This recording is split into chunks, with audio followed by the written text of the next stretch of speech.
वहीं चीन के विदेश मंत्री ने कहा कि भारत और चीन को अच्छे पड़ोसी और दोस्ती की तरफ बढ़ना चाहिए। दो प्राचीन सभ्यताओं के ऐतिहासिक ज्ञान का प्रदर्शन करना चाहिए। संवेदनशील मुद्दों को ठीक से संभालना चाहिए। दोनों देशों को बॉर्डर के आसपास के इलाकों में शांति और सौहार्द बनाए रखना चाहिए। यानी भारत ने चीन में जाकर आतंकवाद के मुद्दे पर खरी खरी सुना दी। नरेंद्र मोदी ने अजीत डोभाल को कहा कि जाइए कायदे से इसको सुना के आइए कि तुम जो जिसका साथ देते हो ना, वो दो कौड़ी का पाकिस्तान, वो तुमसे पैसे लेता है लेकिन हमारे यहां आतंकी भेजता है, इसको समझो। तो चीन के सामने बैठकर अजीत डोभाल सुना कर आए। वहीं चीन भी अब भारत से दोस्ती की बातें कर रहा है। चीन भारत के साथ संबंध सुधारने की बातों पर जोर दे रहा है। यह है नया भारत। और चीन संबंध सुधारने की बातें इसलिए कर रहा है क्योंकि भारत हर मंच पर पाकिस्तान और उसके दोस्तों को एक्सपोज करता चला जा रहा है। चीन में ही एससीओ यानी शांघाई कोऑपरेशन ऑर्गेनाइजेशन की मीटिंग हो रही है, जिसमें चीन भी है और पाकिस्तान भी है।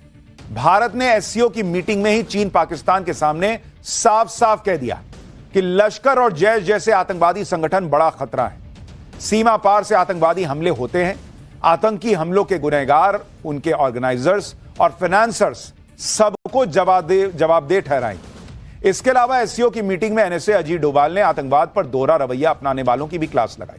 अजीत डोभाल ने कहा कि किसी भी तरह की आतंकी घटना जिसमें सीमा पार आतंकवाद भी शामिल है, यह मानवता के खिलाफ क्राइम है बॉस।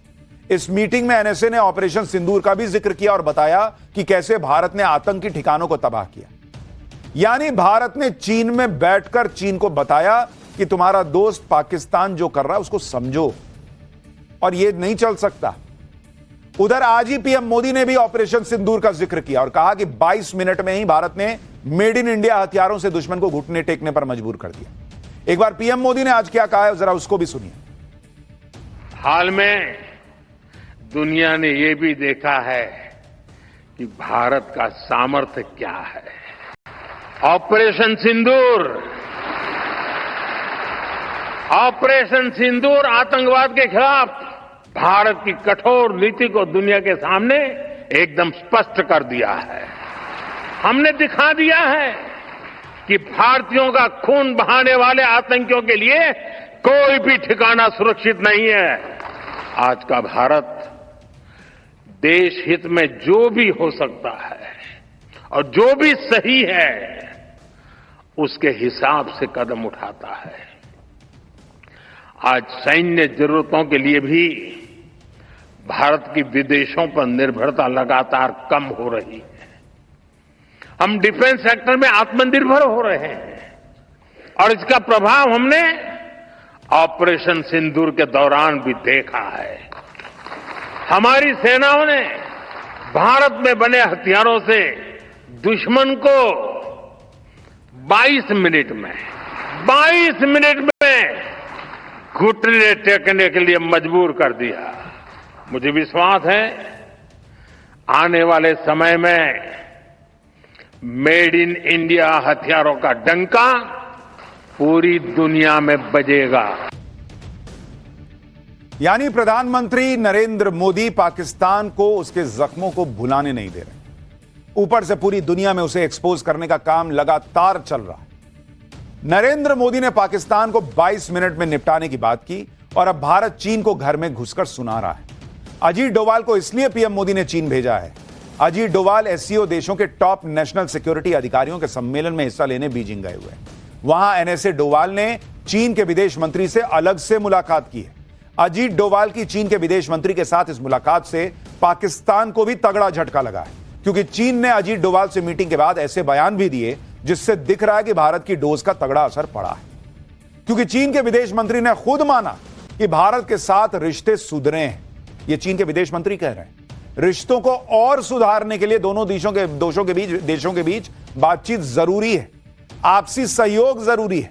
चीन ने कहा कि दोनों देशों को एक दूसरे के लिए खतरा न बनना होगा, बल्कि एक दूसरे के विकास का विकल्प बनना होगा। दोनों देश दुश्मन नहीं बल्कि पार्टनर बने, जिससे दोनों देशों का फायदा होगा। आप सोचिए, चीन भारत से पार्टनरशिप की बात कर रहा है। यह दुनिया में जो बदलाव आ रहा है ना, हालांकि चीन बहुत भरोसे के लायक देश वो भी नहीं है, जैसे पाकिस्तान है वैसे ही चीन धोखा तो देता ही देता है। पंचायत में था ना, गजब बेइज्जती है, वैसा हाल हो गया। देखिए कैसे कैसे मीम बन रहे हैं। सोशल मीडिया पर ट्रंप के क्रेडिट कार्ड को लेकर जमकर क्रेडिट लेने को लेकर, भाई क्रेडिट कार्ड आप वैसे यूज करते होंगे स्वाइप वाला, यहां क्रेडिट लेने वाला क्रेडिट कार्ड जो लेके चल रहे हैं उनका मीम बन रहा है। जैसे इस मीम में ट्रंप खुद नोबेल अवार्ड देते दिख रहे हैं। एक और मीम आपको दिखाता हूं, बड़ा वायरल हो रहा है। इसमें ट्रंप भारत, चीन, रूस और ईरान के मुद्दों को सुलझाने का क्रेडिट लेते दिख रहे हैं, जबकि ये सारे देश इनकार कर रहे हैं। भाई उन्होंने कहा, ट्रंप को देखिए एक तरफ दिख रहा है, ट्रंप कह रहे हैं I made a deal with Xi Jinping कह रहे हैं ना मैंने तो नहीं किया। फिर उन्होंने कहा आई निगोशिएटेड सीज फायर, मोदी ने कहा कि ना इसने नहीं किया। ईरान कॉल्ड मी, ईरान कह रहा ना हमने तो कॉल ही नहीं किया। ये ऐसे मीम चल रहे हैं और ये सच्चाई भाई है। मीम देखिए जिसमें ईरान पर बम बरसते भी दिख रहे हैं और ट्रंप की इमेज के नीचे लिखा है चलो अब शांति की बात करते हैं। सबसे शानदार मीम तो यह है जिसमें ट्रंप के हाथ में एक प्ले कार्ड है और इसमें लिखा है कि ईरान न्यूक्लियर हथियार बना सकता है अगर खमेनेई ट्रंप को नोबेल अवार्ड के लिए नॉमिनेट कर देते हैं। यह देखिए जिसमें ट्रंप की इमेज लगाकर लिखा है कि लड़ाई झगड़ा कराने और सुलझाने के लिए संपर्क करें। एक और मीम दिखाई जरा, उसमें कह रहा है ये देखिए कि दिन में जो है वो ट्रंप जो है वो खुद को नोबेल शांति पुरस्कार देते हैं और रात में जो है वो ईरान पर बम गिरा देते हैं। तो भयंकर छीछा लेदर सोशल मीडिया पर डोनाल्ड ट्रंप की हो चुकी है।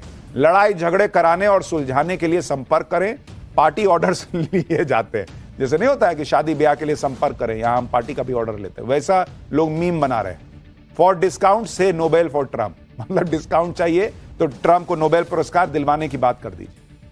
यह हालत हो गई है अमेरिका के राष्ट्रपति की। लोग मजाक उड़ा रहे हैं बॉस ट्रंप का, और हमारे यहां राहुल गांधी ट्रंप की बात पे भरोसा करते चलते हैं। कुल मिलाकर ट्रंप ने अपने बयानों, अपने फैसलों से अपनी जगहसाई तो कराई, साथ ही अमेरिका की साख पर भी बट्टा लगाने का काम कर दिया। ट्रंप जिस तरह की हरकतें कर रहे हैं उससे तो लोगों को ट्रंप के पहले के राष्ट्रपति जो बाइडेन की भी याद आने लगी। बाइडेन पर लोग हंसते थे क्योंकि वो चलते चलते अचानक गिर जाते थे, अचानक सेंसलेस हो जाए। ये देखिए ये बाइडेन की तस्वीर है। लोग तब इस पे बाइडेन पे हंसते थे कि कैसा ही राष्ट्रपति है। प्लेन पे चढ़ते चढ़ते बाइडेन लड़खड़ा जाते थे, कभी इधर जाना था तो बाएं जाने लगते थे, बाएं जाना है तो दाएं जाने लगते थे। तो लोग बाइडेन पे हंसते थे कि क्या ही राष्ट्रपति अमेरिका को मिला। लेकिन अब ट्रंप की हालत देखकर लोग कह रहे हैं कि बाइडेन कम से कम इधर उधर भटकते थे लेकिन फैसले तो ढंग से ले रहे थे, ये आदमी तो गजब ही कर रखा है, हाथ मिला लिया। ये देखिए ये बाइडेन की हालत। एक बार बाइडेन इटली गए थे, वहां पर अमेरिकी दूतावास में एक इवेंट था, एक अमेरिकी सीनेटर से बाइडेन ने हाथ मिलाया और 3 सेकंड में भूल गए कि उससे हाथ मिलाया, फिर से उसी से हाथ मिलाने लगे। इसके अलावा एक बार बाइडेन स्पीच दे रहे थे, स्पीच खत्म करने के बाद बाइडेन मुड़े और हैंडशेक के लिए हाथ बढ़ाया जबकि उनके आसपास कोई था ही नहीं। पब्लिक सोच रही है भाई कि अमेरिका की किस्मत क्या ही चल रही है कि या तो ऐसा राष्ट्रपति मिल रहा है या ट्रंप जैसा मिल रहा है। मतलब आसमान से गिरे खजूर पे अटके वाला हिसाब है। बाइडेन का तो गजब ही हाल था, लेकिन ट्रंप भी बाइडेन से कम नहीं है। उनकी खिल्ली तो बाइडेन से ज्यादा उड़ रही है। ट्रंप के मीम बन रहे हैं और ये मीम इसलिए बन रहे हैं क्योंकि खुद को सीजफायर का चैंपियन बताने वाले ट्रंप ने कल रात को इजरायल और ईरान के बीच सीजफायर का बड़ा ऐलान कर दिया। ट्रंप ने ऐसे जता दिया कि उन्होंने फिर से दुनिया को बचा लिया हो और सब कुछ संभाल लिया हो। वर्ल्ड वॉर 3 मान लो रोक दिया हो, मिडिल ईस्ट में मान लो उन्होंने शांति ही ला दी हो। लेकिन क्रेडिट लेने की रेस में ट्रंप सबको धकिया के आगे तो आ जाते हैं, लेकिन फिर उनको झटका लगता है क्योंकि 12 दिनों तक चलने वाले युद्ध पर ट्रंप का सीजफायर 1 मिनट भी नहीं टिका।